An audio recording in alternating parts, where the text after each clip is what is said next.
Everyone, நாம் அந்த வீடியோவில் இஇ கமிங்ஸ் எழுதின I carry your heart with me அப்படிங்கிற போமோட சம்மரி அண்ட் அனாலிசிஸை டீட்டெயில்டாக பார்க்கலாம். இஇ கமிங்ஸ் ஒரு அமெரிக்கன் ரைட்டர். இவர் வாழ்ந்த காலகட்டம் 1894 to 1962. இனி இவரோட பயோகிராஃபியை நம்ம பார்க்கலாம். இவரோட ஃபுல் நேம் எட்வர்ட் எஸ்லிட் கமிங்ஸ். இவர் ஒரு American poet, painter, எஸ்ஸேயிஸ்ட், author and play right. இவர் அக்டோபர் 14, 1894 அன்னைக்கு யுனைடெட் ஸ்டேட்ஸில் மேசச்சூசெட்ஸில் கேம்பிரிட்ஜில் பிறந்திருக்கிறாரு. இவரோட parents name Edward Cummins and Rebecca ஹாஸ்வெல். இவர் கேம்பிரிட்ஜ் லாட்டின் ஹை ஸ்கூலில் லாட்டின் அண்ட் க்ரீக் படிச்சிருக்கிறாரு. இவர் தன்னோட bachelor of arts and master of arts டிகிரிஸை Harvard யூனிவர்சிட்டியில் கம்ப்ளீட் பண்ணியிருக்கிறாரு. முதல்ல இவர் எழுதின போம்ஸ் எல்லாம் 1917 8 ஹார்வர்ட் போயட்ஸ் அப்படிங்கிற புக்கில் அப்பியர் ஆகிருக்குது. த enormous room, tulips and chimneys, EIMI, him, Santa Claus a morality, fairy tales இதெல்லாம் இவர் எழுதின இம்பார்ட்டன்ட் ஒர்க்ஸ். த எனார்மஸ் ரூம் அப்படிங்கிறது இவர் எழுதின ஒரு நாவல். டுலிப்ஸ் அண்ட் சிம்னிஸ் அப்படிங்கிறது இவரோட first collection of poetry. EIMI அப்படிங்கிறது இவரோட travelogue of the Soviet Union. Him, Santa Claus a morality அப்படிங்கிற ரெண்டுமே இவர் எழுதின பிளேஸ். ஃபேரி டேல்ஸ் அப்படிங்கிறது இவர் எழுதின collection of short stories. 20th செஞ்சுரியோட most important American போயட்ஸில் இவரையும் ஒருத்தராக சொல்கிறாங்க. இவர் கிட்டத்தட்ட 2900 போம்ஸ் எழுதியிருக்கிறாரு. இவரை மாடர்னிஸ்ட் ஃப்ரீ ஃபார்ம் போயட்ரியோட அசோசியேட் பண்ணி சொல்கிறாங்க. 1952 ஹார்வர்ட் யூனிவர்சிட்டி இவருக்கு கெஸ்ட் ப்ரொஃபஸர் அப்படிங்கிற ஆனரரி சீட்டை அவார்ட் பண்ணியிருக்கிறாங்க. இவர் செப்டம்பர் 3, 1962 அன்னைக்கு யுனைடெட் ஸ்டேட்ஸில் நியூ ஹாம்ஷயரில் மேடிசன் அப்படிங்கிற பிளேஸில் ஸ்ட்ரோக்கால் இறந்துருக்கிறாரு. அவர் இறக்கும்போது அவரோட ஏஜ் 67.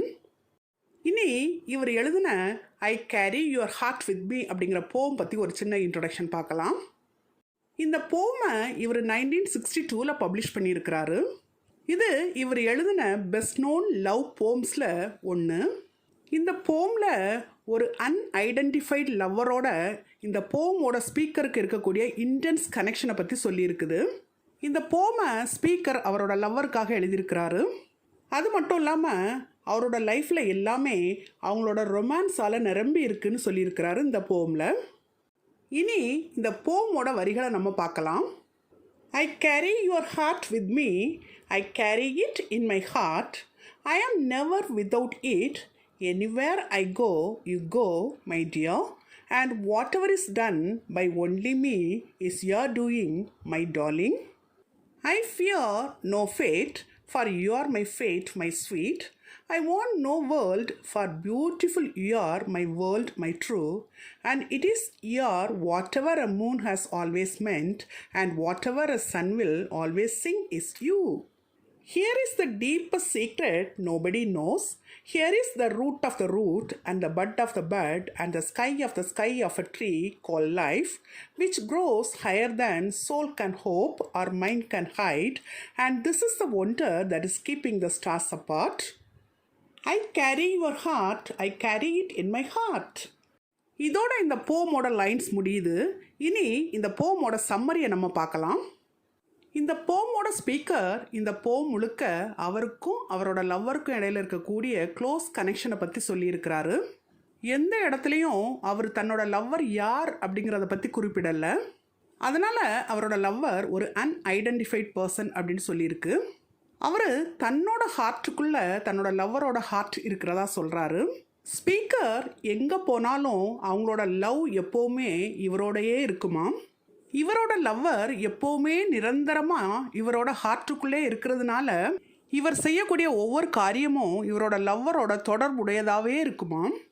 தன்னோட ஃப்யூச்சரில் எது நடந்தாலும் தன்னோட லவ்வரோட சேர்ந்தே தான் அது நடக்கும் அப்படிங்கிற நம்பிக்கை இருக்கிறதுனால இந்த ஸ்பீக்கருக்கு அவரோட ஃப்யூச்சரை நினச்சி கொஞ்சம் கூட பயமே இல்லையா.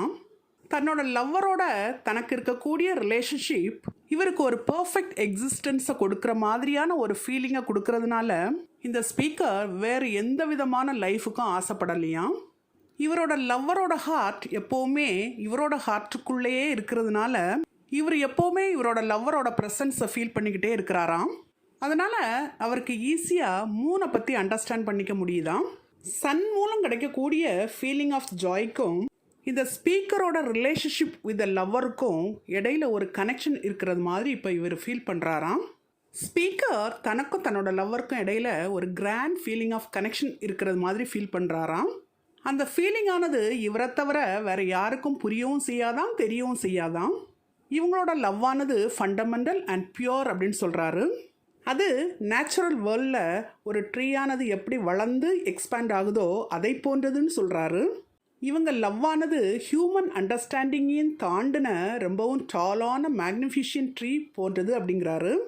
இவங்க லவ்வானது ரொம்பவும் பவர்ஃபுல்லானது மட்டும் இல்லாமல் பிரமிக்க வைக்கக்கூடியது அப்படின்னு சொல்கிறாரு. ஸ்பேஸில் இருக்கக்கூடிய ஸ்டார்ஸானது ஒன்றோட ஒன்று கிராஷ் ஆகாமல் இருக்க உதவக்கூடிய எலிமெண்டல் ஃபோர்ஸ் மாதிரிப்பட்டது தான் எங்களோட லவ் அப்படின்னு சொல்கிறாரு. இந்த போமை கம்ப்ளீட் பண்ணும்போது மறுபடியும் இந்த ஸ்பீக்கர் என்ன சொல்கிறாரு அப்படின்னா, என்னோட லவ்வரோட ஹார்ட் எப்போவுமே என் கூடவே இருக்குது, அதுவும் என்னோட ஹார்ட்டுக்குள்ளேயே என்னோட லவ்வரோட ஹார்ட்டும் இருக்குது அப்படின்னு சொல்லி இந்த போமை முடிக்கிறாரு. நாம் இதுவரை இந்த போமோட சம்மரியை ரொம்ப டீட்டெயில்டாக பார்த்தோம். இனி இந்த போமோட அனாலிசிஸை நம்ம பார்க்கலாம். இது ஒரு 14 லைன் போம். இந்த போமை பப்ளிஷ் பண்ணும்போது இதுக்கு டைட்டில் எதுவுமே கொடுக்கப்படலை.